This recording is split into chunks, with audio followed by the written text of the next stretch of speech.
नमस्कार, welcome to the State Council of Educational Research and training.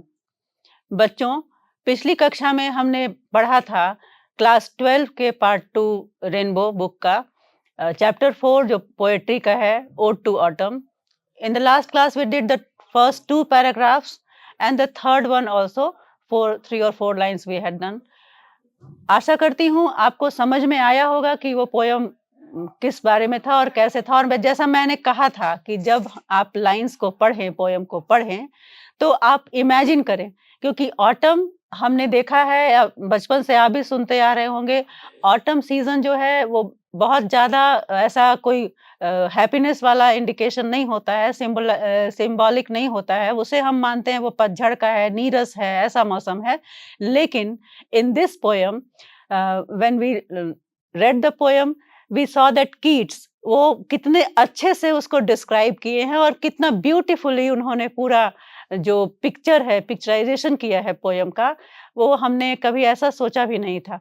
First paragraph में हमने देखा था कि किस तरह से जो सन और जो ऑटम है और वार्मथ ऑफ द सन दोनों कंस्पायर करते हैं, प्लान करते हैं और सारे फलों को और फलों को पका देते हैं, पेड़ों को लाद देते हैं, लेडन विथ फ्रूट्स, जो पेड़ों को पूरा लाद देते हैं फलों से और उन्हें पका देते हैं, हार्वेस्ट के लिए तैयार कर देते हैं।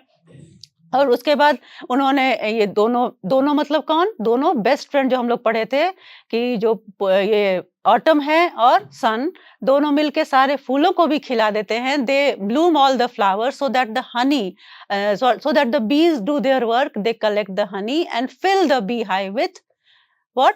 With honey, yes.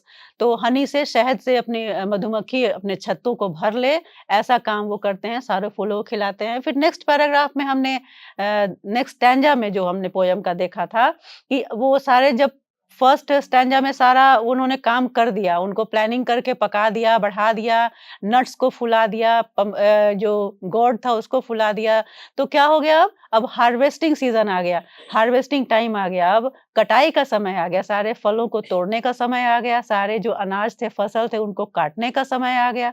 तो क्या हमने देखा कि फिर उसमें सेकंड पैराग्राफ में उन्होंने पर्सोनिफाई कर दिया as a lady, autumn season को एज़ अ लेडी पर्सोनिफिकेशन उसका हुआ। और फिर हम देखते हैं कितना ब्यूटीफुली जो पोएट है वो कहते हैं कि autumn as a lady is lying, बहुत ही बिल्कुल ही वो केयरलेसली, बिल्कुल एकदम चिंता रहित, बिल्कुल फ्री, कहीं जहाँ कभी खेतों में लेटी हुई दिख रही हैं उन्हें और कभी ग्रैनरी में दिख रही हैं।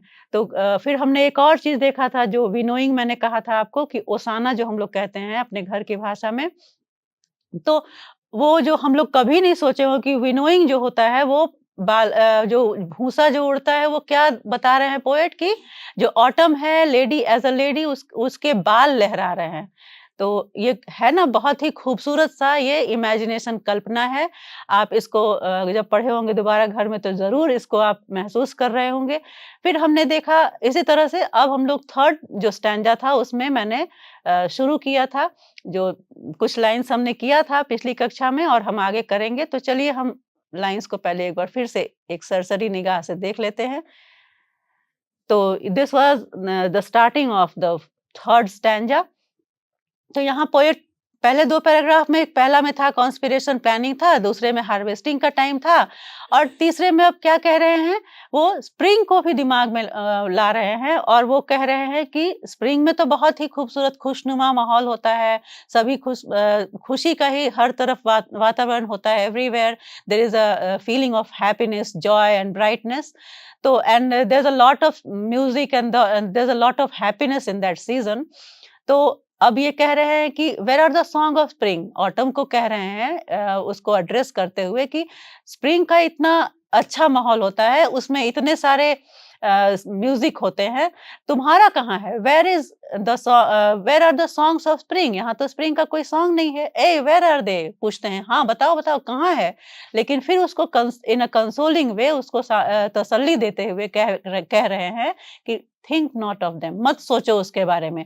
वो ऑटम ऑटम को बोल रहे हैं कि स्प्रिंग का ठीक है, स्प्रिंग का अपना सॉन्ग्स है लेकिन उसके बारे में मत सोचो। क्यों?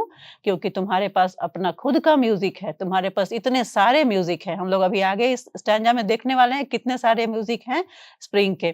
तो और फिर कहते हैं कि while barred clouds bloom the soft dying day, जैसा मैंने पिछले कक्षा में कहा था कि ये बहुत ही सिंबॉलिक है सॉफ्ट डाइंग डे, कि बादल जो है छिटके हुए इधर-उधर हैं और विचरण कर रहे हैं आसमान में। और क्या हो रहा है, आसमान कैसा है अभी, सॉफ्ट डाइंग डे, मतलब डाइंग डे यानी कि दिन समाप्त हो रहा है, दिन समाप्त हो रहा है तो क्या हो रहा है, शाम हो रही है। तो वो डाइंग डे यहाँ इंडिकेशन है कि अभी सब कुछ खत्म हो रहा है। क्या खत्म हो रहा है, ऑटम सीजन खत्म हो रहा है। ऑटम सीजन में जितनी हरकतें हैं, जितने एक्टिविटीज हम लोग देखे या पढ़े या अभी देखने वाले हैं, वो सब खत्म हो जाएगा और फिर विंटर का ऑनसेट हो जाएगा। And touch the stubble plains with rosy hue. और फिर क्या है, ये सॉफ्ट डाइंग डे जो है वो पूरा आसमान को गुलाबी कर दिया है। आपने देखा होगा शाम में, अगर जब ध्यान दिए होंगे तो जब सूरज डूबने को होता है तो पूरा आसमान कैसा होता है, रंगीन हो जाता है। तो यहाँ उन्होंने उसी को मेंशन किया है कि स्टबल, क्या बताया था मैंने कि जो हम लोग फसल काटने के बाद थोड़ा-थोड़ा छोड़ देते हैं, खूंटी जैसा बचता है खेतों में, वो स्टबल होता है।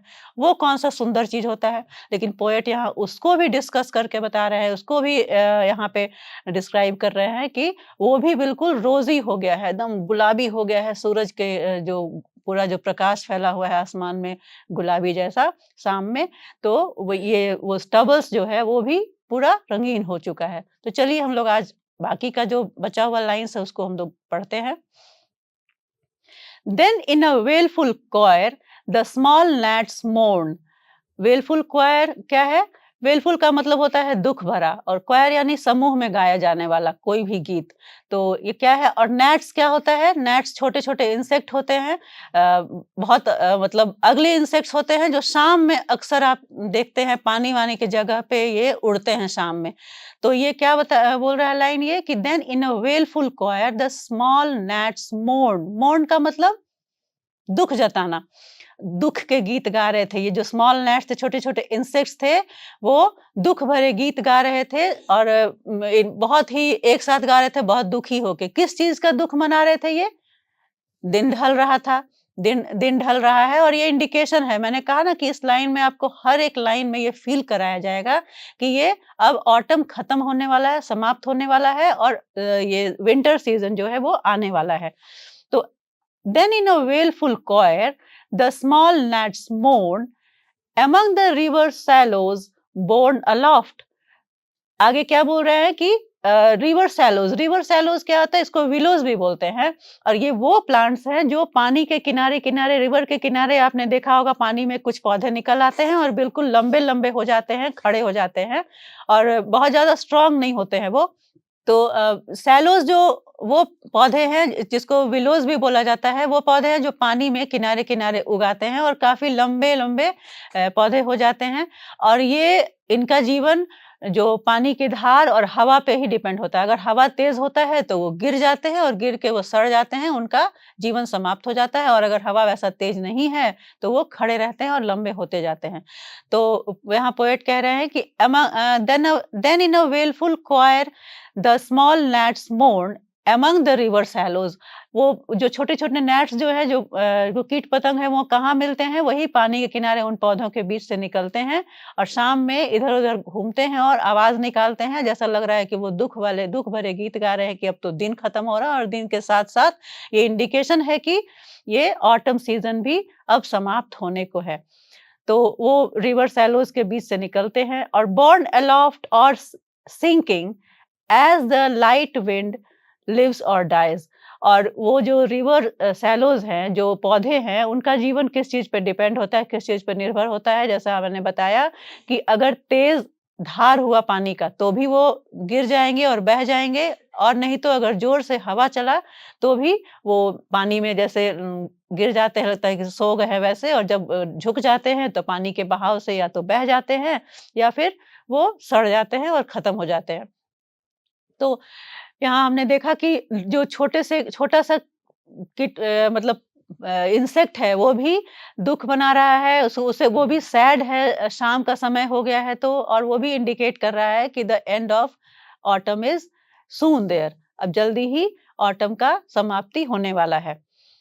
नेक्स्ट आगे का लाइन देखते हैं हम।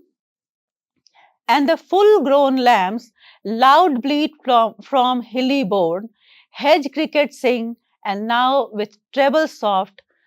तो अब आगे पोएट कह रहे हैं कि हमने देखा कि जैसे gnats जो मौन कर रहे हैं और फुल ग्रोन लैम्स क्या है? फुल ग्रोन लैम्ब का मतलब आप समझ रहे होंगे।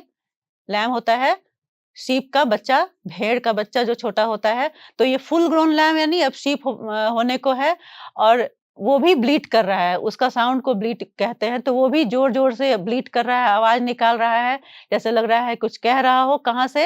हिली बोर्ड में, हिली एरिया में जो लैंड होता है वहाँ उसको कहते हैं हिली बोर्ड। तो फुल ग्रोन लैम्ब ये भी एक सिग्निफिकेंट है, यहाँ भी हम देख सकते हैं। फुल ग्रोन लैम्ब है वो, यानी कि अब वो स्लॉटर के लिए तैयार है, उसको अब फिनिश करना, उसे अब यूज़ करने के लिए वो मतलब तैयार है। तो वो भी अब उसका भी जीवन समाप्त होने को है, वैसा वो तैयार है, उस तरह से वो भी ब्लीड कर रहे हैं शायद इसी दुःख में। और ये भी कि माहौल अब उनको समझ में आ रहा है कि अब उनका समय आ गया है। तो फुल ग्रोन स्लॉटर मतलब मुझे लग रहा है आप समझ रहे होंगे कि उनका भी अब जीवन समाप्त करने के कगार पे है, उन्हें भी अब यूज़ कर लिया जाएगा। तो a full grown lamb loud bleat from hilly मोड़, पहाड़ियों में वहाँ जहाँ चर रहे हैं, वहाँ से वो में अपना आवाज़ निकालना शुरू करते हैं, बोलना, रोना शुरू कर देते हैं।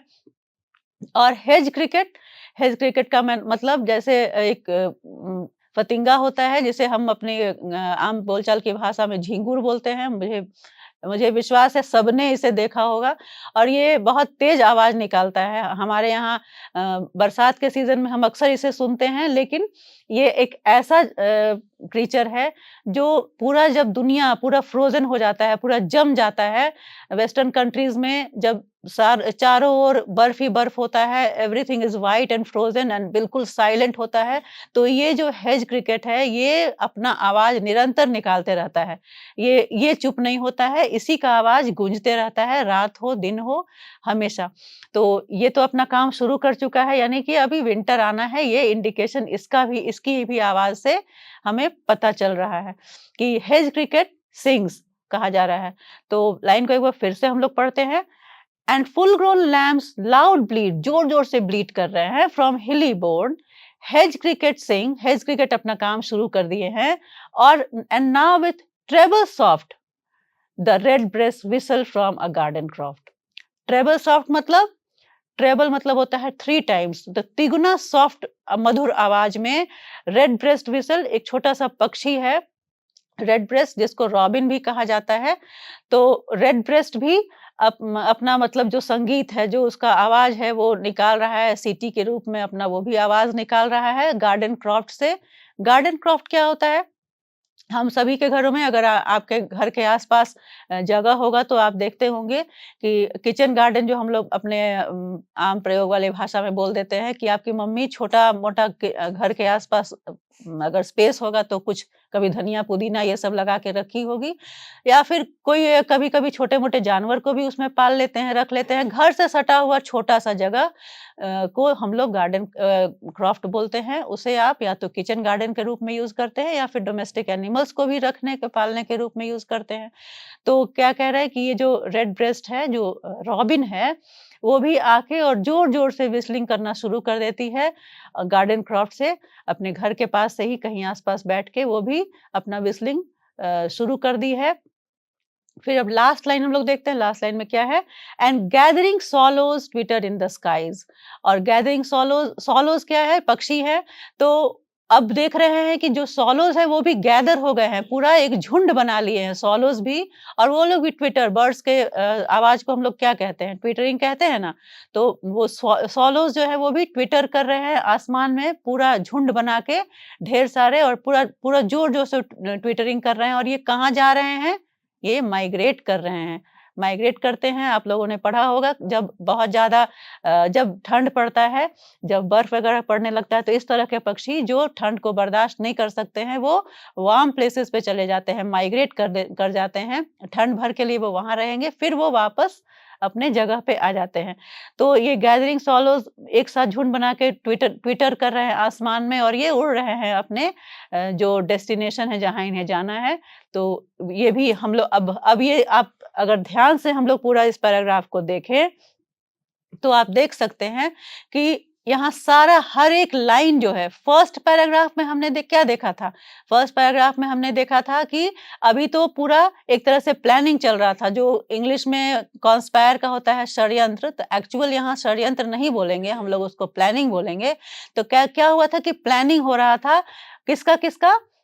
ऑटम का और सन का मिल के प्लानिंग हुआ कि पूरा सब पेड़-पौधों को तैयार कर दो भई, कि अब जिसके पास जो फल वगैरह जो लटका हुआ है, कच्चे हैं, सबको पका दो, जल्दी-जल्दी फल से लदवा दो, ताकि हार्वेस्ट के टाइम जब कटाई का टाइम आए जब, तो सारे फल तैयार हो। अगर फल तैयार नहीं हुए होंगे, अगर छोड़ दिए जाएँ, किसान कच्चा समझ के छोड़ देगा उन फलों को, तो क्या होगा? फल सब सड़ जाएँगे, बर्बाद हो जाएँगे। इसीलिए एक तरह से ऑटम और सन ने हेल्प किया और सारे फलों को पका दिया और फिर सारे फूलों को खिला दिया, जिससे बीज़ हनी गैदर कर लिए, सारा कोई अपना काम कर लिया। भई अब ठंड आने वाला है तो खाने-पीने का सामान चाहिए, तो सब जमा कर लेते हैं। सब हेल्प करके जमा हो गया और फिर उसके बाद सेकंड पैरा में हमने देखा जब सब कुछ तैयार कर दिया गया है, तो उसको हार्वेस्ट करने का, कटाई का टाइम आ गया सबको, तो गैदर करना, सब पके हुए फलों को तोड़े तोड़े जाने लगे फल, सारे जो अनाज थे वो काटे जाने लगे। लेकिन इसमें भी पोएट ने कितनी खूबसूरती से उसे पर्सोनिफ़ाई करके एक लेडी के रूप में दिखा दिया कि भाई तुम अपना काम आधा छोड़ दे रही हो, कहीं तुम फूलों के सुगंध से मदहोश हो जा रही हो, कहीं तुम जो रस निकाले जा रहे हैं एप्पल के उसमें तुम डूब जा रही हो, देखने लग रही हो बूँद-बूँद टपकते हुए। तो ये सब हमने देखा और लास्ट पैराग्राफ में पोएट ने सिर्फ़ और सिर्फ़ ऑटम के म्यूज़िक के बारे में हमें उसकी ओर ज़्यादा वो उन्होंने इंडिकेट किया है।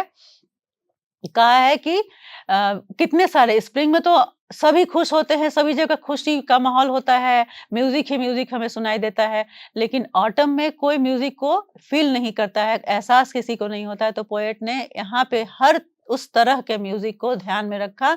जैसे क्या-क्या था म्यूज़िक्स हम लोग देख रहे थे कि न्याट्स जो है वो न्याट्स जो मौन कर रही हैं, बहुत दुःख मना रही हैं कि भई अब जा रहा है ये ऑटम जा रहा है, वो दुःख भरे गीत गा रही थीं। फिर हम लोग क्या देखे लैम्प्स जो हैं वो ब्लीट कर रहे हैं कि अब ब्लीट उनको भी उनका भी इंडिकेशन था कि भई ऑटम अब खत्म होने वाला है, लेकिन वो अपना समझ रहे फुल ग्रोन लैम्प्स मतलब अब वो कटाई मतलब स्लॉटर के लिए तैयार थे वो, तो वो भी अपना दुःख में अपना चिल्ला रहे थे। तो वो भी तो एक साउंड था, वो भी एक म्यूज़िक था, ऑटम का वही म्यूज़िक था। फिर हेज क्रिकेट झिंगुर भी अपना शुरू हो गया, उसको उसे एहसास हो गया है कि अब विंटर आने वाला है, अब सिर्फ़ और सिर्फ़ वही उसी का राज रहेगा। म्यूज़िक में साउंड में पूरे विंटर में उसी का साउंड हर तरफ सुनाई देगा। फिर हमने देखा कि रेड ब्रेस्ट व्हिसल जो है, जो अब समझ रही है, जो रॉबिन जो है रेड ब्रेस्ट की, अब उसे भी तो छिप जाना है 3-4 महीनों के लिए जब स्नोफॉल होगा, तो वो भी अपना व्हिसलिंग कर रही है, गा रही है।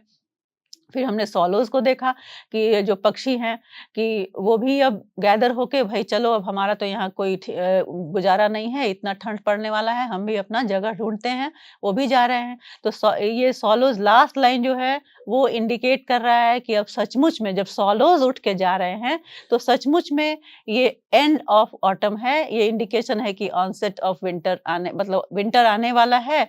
अब ये ऑटम खत्म होने वाला है और सब पशु-पक्षी, पेड़-पौधे, फूल सब कुछ सब जितने भी वातावरण में हर एक जीव-जंतु जो है, वो तैयार कर रहा है खुद को विंटर के लिए। विंटर में जब स्नोफॉल होगा तो सभी को अपने घरों में छिप जाना होगा, सभी पेड़-पौधे पेड़ जो है वो तो अपने पत्ते झड़ ही गए हैं उनके पत्ते। बाकी सब कुछ सारे जीव-जंतु जो हैं वो तैयार हो रहे हैं, विंटर आने वाला है इसके लिए। तो हमने देखा बच्चों की एक सिंपल सा एक ऐसा मौसम जिसे बहुत लोग डिसलाइक करते हैं। ऑटम ऐसा कोई चार्मिंग सीज़न है नहीं, लेकिन इसे भी पोएट ने कितने ब्यूटीफुली इसको एक्सप्लेन किया है, डिस्क्राइब किया है और जब जब से मैंने यह पढ़ा था अपने स्कूल लाइफ़ में, तब से मुझे ऑटम अच्छा लगने लगा था। आई होप कि आपको भी अब ऑटम का सीज़न अच्छा लगेगा और मुझे एकदम यकीन है कि जब भी अब क्रिकेट को सिंग करते हुए सुनेंगे या फिर पत्ते झड़ते हुए देखेंगे, तो मुझे यकीन है कि आपको ये पोएम ज़रूर याद आएगा और ये भी बहुत सारे लाइन्स हैं जैसे मैंने बताया था कि जब फसल जब कटाई होगी तो आपको ग्लीनर कैसे बोलते हैं वो कि ग्लीनर जो है वो सर पे लादे हुए बोझा को और एप्पल के मशीन को देखते जाती है साइडर प्रेस को। तो ये सब चीज़ें आपके दिमाग में, आपके ज़हन में ज़रूर घूमेंगी और आप जब भी इस पोएम को पढ़ेंगे तो सारे जितने भी जो पिक्चराइज़ेशन है, जितना भी है उसको इमेजिन करते हुए पढ़िएगा, तो मैं दावे के साथ कह सकती हूँ आप इस पोएम को कभी भी नहीं भूलेंगे। And I hope you have enjoyed this poem and also learned a lot from this about nature and also about John Keats कि वो कितने अच्छे तरीके से, कितने अच्छे वर्ड्स के साथ और कितने अच्छे डिस्क्रिप्शन के साथ इस ऑटम को हमें उन्होंने समझाया, जो ओड टू ऑटम है। और अब आइए चलते हैं, कुछ एक्सरसाइजेस करते हैं जो आपके बुक में दिए हुए हैं। तो ये एक छोटा-सा गैप फिल एक्टिविटी है, जो फिल इन द ब्लैंक्स भी कहते हैं इसको। तो फर्स्ट वाला है, ये आपके बुक में ही दिया हुआ है।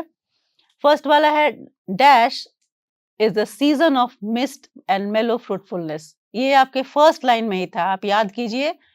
आप पलट के बुक को देख भी सकते हैं। क्या है इसमें बताइए?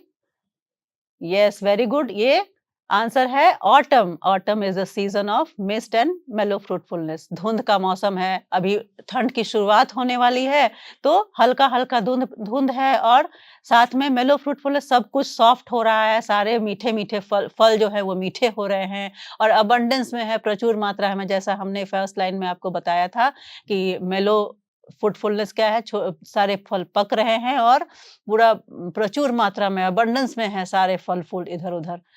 तो ये हो गया फर्स्ट वाला। और सेकंड है, let's go to the second one. Dash fill all fruits with राइपनेस।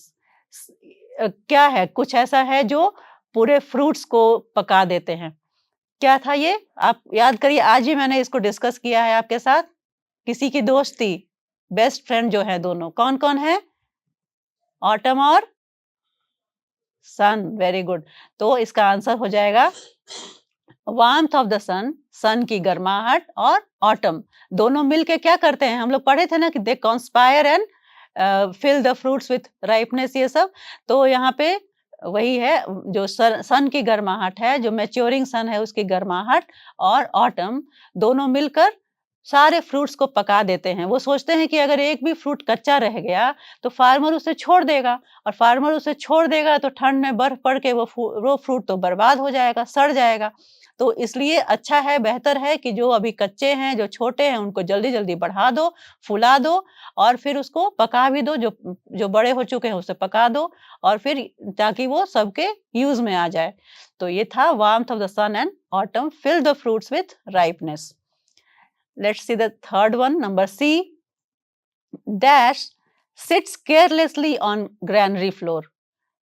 किसके बारे में पोएट बोलते हैं? सेकंड स्टैंजा में है कि डैश सिट्स केयरलेसली, बिल्कुल केयरलेसली, बिल्कुल ही जैसे असावधानी, मतलब बिल्कुल ऐसे ही फ्रीली बैठी हुई, कहाँ पे? ग्रैनरी फ्लोर पे, अनाज के, जहाँ अनाज बिखरा पड़ा है, जहाँ रखने की जगह है, गोदाम, वहां पे बैठी हुई पड़ी मिलती है। कौन? बिल्कुल सही, autumn. Autumn sits carelessly on. अब क्यों ऑटम? क्योंकि इसको पर्सोनिफाई कर दिए थे as a lady. Second paragraph में आपने पढ़ा था कि सेकंड पैराग्राफ में, सेकंड जो स्टैंजा है उसमें पोएट ने ऑटम को, he has personified her as a lady, और फिर कहते हैं कि वो कहीं भी दिखी जा सकती है, ग्रैनरी फ्लोर पे भी ऐसे ही केयरलेसली बैठी हुई दिख जाती है। तो ये था number C. Now number D. The winnowing wind softly lifts the hair of, किसका? अभी मैंने बताया, आज भी बताया, और उस दिन भी हमने पढ़ा था। सेकंड स्टैंजा में ये है कि the winnowing wind, winnowing wind जो हम लोग जब ग्रेन्स को हम लोग अलग करते हैं उसके हस्क से, उसके भूसे से, और हवा के मदद से, या तो घर में करती हैं औरतें, या माने घरेलू औरतें अगर हाथ से करती हैं तो वो सूप से करती हैं, या फिर मशीन से हो रहा होता है, तो क्या होता है कि जो ग्रेन्स है वो तुरंत नीचे गिर जाता है, और जो भूसा होता है, जो हस्क होता है, वो थोड़ा दूर हवा के झोंके से जाके गिरता है। तो ये प्रोसेस को हम लोग हिंदी में ओसाना भी कहते हैं।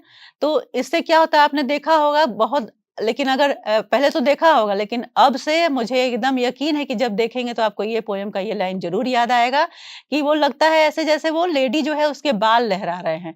कितना अच्छा लग रहा है सुन के, और ये चीज़ अब तो जभी भी मैं देखती हूँ तो मुझे वही याद आता है कि the lady is invisible to me and her hair is what I am seeing. मुझे ऐसा लगता है उसके बाल लहरा रहे हैं, जो भूसा है, वो हस्क है, वो बिल्कुल उसी उसी तरह से, उसी आकार में वो गिरता है। तो क्या है ये? The winnowing wind softly lifts the hair of the personified autumn।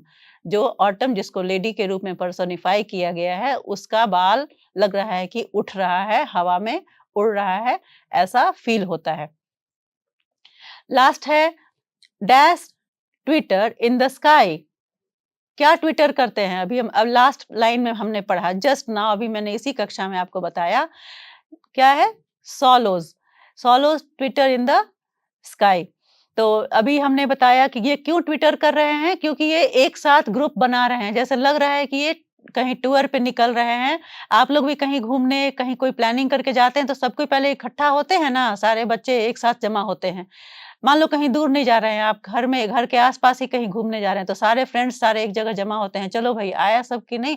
सब जब जमा होते हैं तब एक साथ कहीं जब अपने डेस्टिनेशन पे निकलते हैं। तो वैसे ही सारे जो swallows हैं वो एक साथ गैदर हो रहे हैं स्काई में, और पूरा चहचहाट, पूरा आवाज़ है, पूरा भरा हुआ है आसमान उनकी आवाज़ से। और ये बाकी सब तो रोज़ करते होंगे, हमेशा करते होंगे, लेकिन जब जब swallows की बात आती है, तो इंडिकेशन हो जाता है क्या? कि अब ऑटम का अंत हो रहा है, अब विंटर बिल्कुल ही करीब है, एकदम सर पे है। 2-4 दिनों में विंटर का onset of winter, there there will be onset of winter, means अब स्नोफॉल होगा, अब पूरा हर जगह फ्रोज़न रहेगा, पूरा बर्फ की चादर दिखेगी हर जगह, बिल्कुल साइलेंट रहेगा everywhere, nobody, no creature will be seen. कोई आदमी और कोई इंसान, पशु-पक्षी कुछ भी नहीं दिखने वाला है।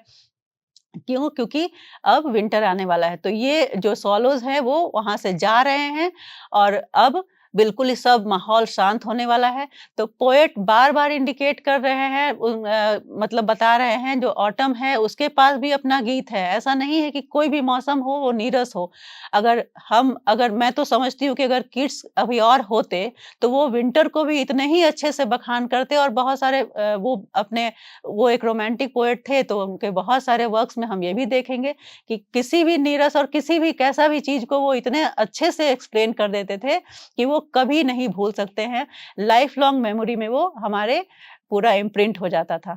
तो मुझे यकीन है कि आपको ये पूरे ऑटम जो है वो ओड टू ऑटम पूरे अच्छे से समझ में आ गया होगा। Now whenever you read the poem, I am stressing on my words, do imagine whatever there is written in the lines। और जो भी हमने बताया, जो आपने पिक्चर्स में छोटे-छोटे पिक्चर्स जो थे स्टैंजास के साथ में, वो आप ज़रूर इमेजिन करिएगा और क्लास को बार-बार देखिएगा। तो आई एकदम 100% I can say that you will not forget and you will do best in your exams। और इसमें जो ऑब्जेक्टिव क्वेश्चंस का भी बहुत सारा इंडिकेशंस था, जो आपके एग्ज़ाम्स में आते हैं। तो अगर आप बहुत ध्यान से इस पोएम को 1 बार, 2 बार, 3 बार देख लेंगे, तो आपको सारे ऑब्जेक्टिव्स इससे कंसर्न जो हैं, वो आराम से आप कर सकते हैं। तो hope you have understood it very well. Thank you.